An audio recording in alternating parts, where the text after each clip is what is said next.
자, 반갑습니다. 정의의 박 이재현입니다. 오늘 유튜브를 촬영하고 있고요. 여러분들 구독과 좋아요, 좋은 콘텐츠를 만드는데 아주 큰 도움이 됩니다. 많이 부탁드리고요. 요즘 ADHD 관련된 주제가 계속 나오고 있다 보니까 그러면 뭐 약 말고 다른 치료 방향이나 접근 방향이 있느냐 이런 거에 대해서 궁금해하시는 분들이 좀 많은 것 같아요. 이게 다른 데서는 일단은 뭐 약을 먹어봐라 뭐 이런 식으로 이제 처방 위주로 이제 진행이 되는 이런 경험을 하셨던 분들은 더 본인이 스스로 노력할 수 있는 부분, 이런 부분에 대한 궁금증이나 이런 게 더 이제 많으신 것 같은데요. 그래서 이제 제가 봤을 때는 이제 몇 가지 경우가 있는 것 같아요. 그 중에 이제 첫 번째는 제가 이제 많이 봤을 때 주로 집중이 잘 안 되는 이유가 뇌가 자꾸만 거부해서 그러니까 내가 지금 하려고 하는 일이 나한테 성취감도 느끼지 못하고 뭔가 나한테 도파민을 전혀 주지 못하는 이런 일이라고 한다면은 뇌가 점점 거부하게 되거든요. 그래서 이제 저희 진료실에 제가 항상 비춰놓는 것 중에 보상회로랑 고통회로라고 하는 게 있어요. 보상회로라고 하는 건 할수록 더 하고 싶은 마음이 드는 게임 같은 거죠. 게임 스테이지 1을 클리어하면 2가 하고 싶고 또 3가 하고 싶고. 근데 고통회로라고 하는 거는 하면 할수록 그만하고 싶어지는. 근데 이게 공부나 학습을 이 고통회로를 써서 공부하시는 분들이 있거든요. 그러니까 나는 내용은 모르겠고 시험은 잘 봐야 되고 빠른 시간 안에 이걸 다 외워버리자 이렇게. 그러면은 뇌는 재미가 없고 굉장히 힘든 학습을 해야 되는 거고요. 고통스러운 학습. 외워지지 않지만 막 머리 안에 막 집어넣어야 되는 이런 학습을 하게 되는 건데, 결국 이게 나한테는 전혀 여러 가지 호르몬 공급을 해주지 못해요. 나중에 시험을 봐서 통과를 하더라도 그때는 성취감이 느껴지는 게 아니고 안도감이 느껴지는 거죠. 이제 하나 끝냈다. 근데 또 하라 그러면 이거 진짜 못하겠는데 이렇게 되어버리는 거예요. 그러면 이제 뇌는 호르몬도 안 나와 고통스러운 이런 학습을 더 이상 하고 싶지 않게 되는 거죠. 그러면 어떤 일이 일어나냐 하면 책상맡에만 앉으려고 하면 딴짓이 하고 싶어져요. 이거 근데 아까 소변 봤는데 또 소변 보러 가고 싶고 뭐 좀 이렇게 좀 정리를 해야 좀 잘 될 것 같고 막 이렇게. 그래서 이제 공부 시작하는 데까지 시간이 더 오래 걸리게 되고요. 이게 더 반복이 되고 그러면은 아예 책을 봐도 브레인 포그라고 얘기하죠. 멍해지는, 내용은 하나도 안 들어오고 글자만 읽고 있고 이게 무슨 내용인지는 하나도 모르겠고 결국 이제 이런 상태가 되게 돼요.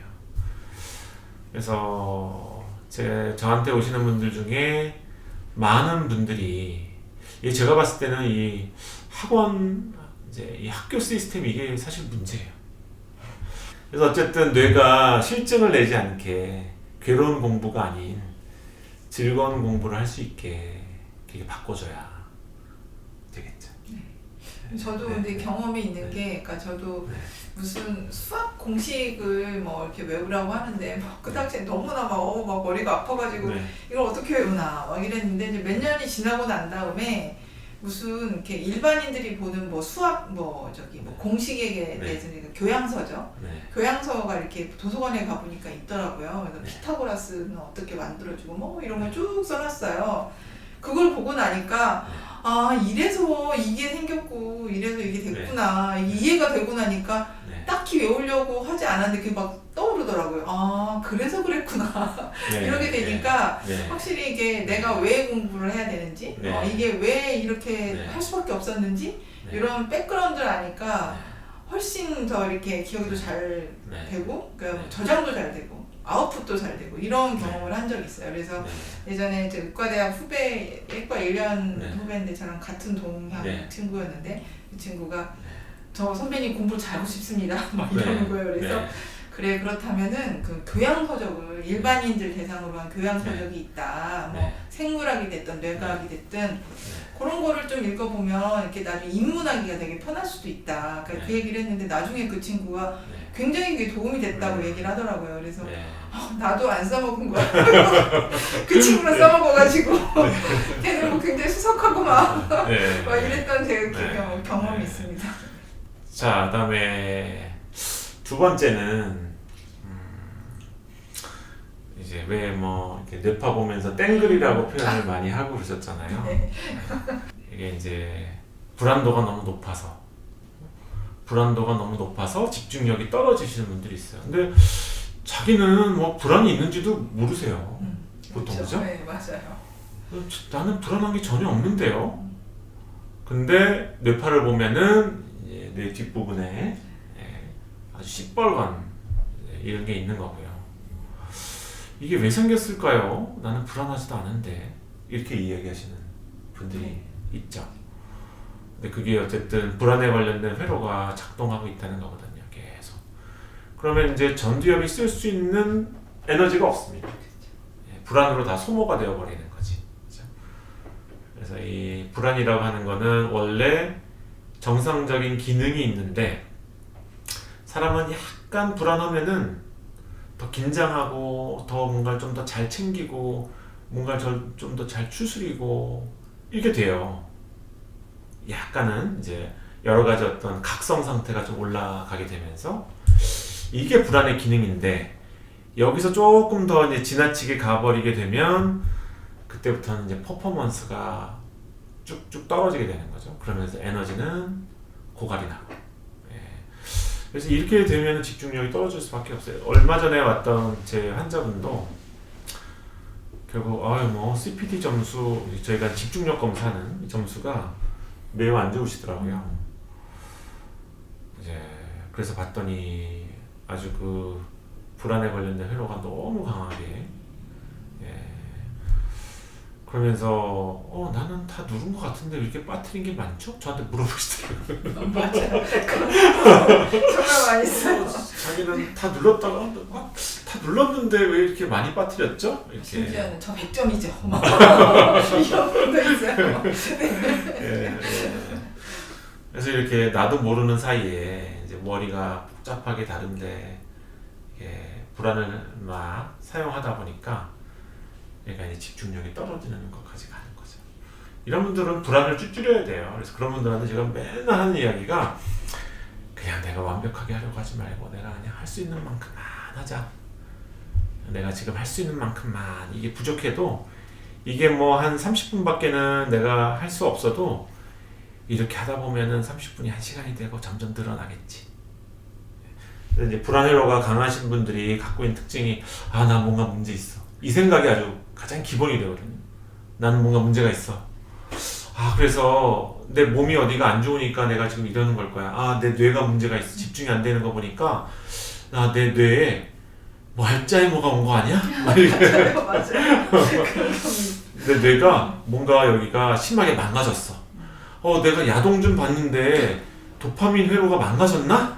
이러시는 분들이 있어요. 그러니까 인터넷에서 온갖 여러 가지 지식으로 본인이 뇌 안에 어떤 이상함이 생겼다라는 게 확실한 거죠.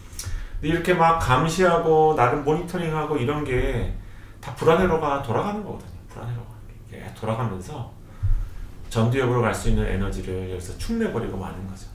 그냥 나한테 어려움이 생기면 그걸 또 고치고 흠집이 나면 어때요? 그게 기능적으로 문제가 없게 또 고쳐서 쓰고 이러면 된다라는 식으로 자꾸만 생각을 안심할 수 있는 생각 쪽으로 바꿔야 되는데 자꾸만 내가 안 좋다라는 증거를 찾으려고 자꾸만 하시니까 에너지 소모가 너무 일어나고 이게 집중력 저하로 나타나게 되는 거죠. 사람이 뇌가 이게 망가져 가면서 어떤 기억이 가장 오래 남나. 그래서 그거를 사람 얼굴, 자기 가족, 뭐 자기 위에 뭐 조부모 뭐 이렇게 가족들의 이름, 또 어떤 도구들, 뭐 망치면 망치, 뭐 가위면 가위, 이런 것들의 이름, 또 이제 몇 가지 종류를 딱 놓고 어떤 게 뇌가 망가져가면서 가장 오래 기억이 남을까, 이거를 이제 조사한 연구가 있었거든요. 그 중에 가족들이 항상 같이 보고 막 이래서 오래 기억이 남을 것 같은데, 가족 이름 굉장히 쉽게 잊어버려요.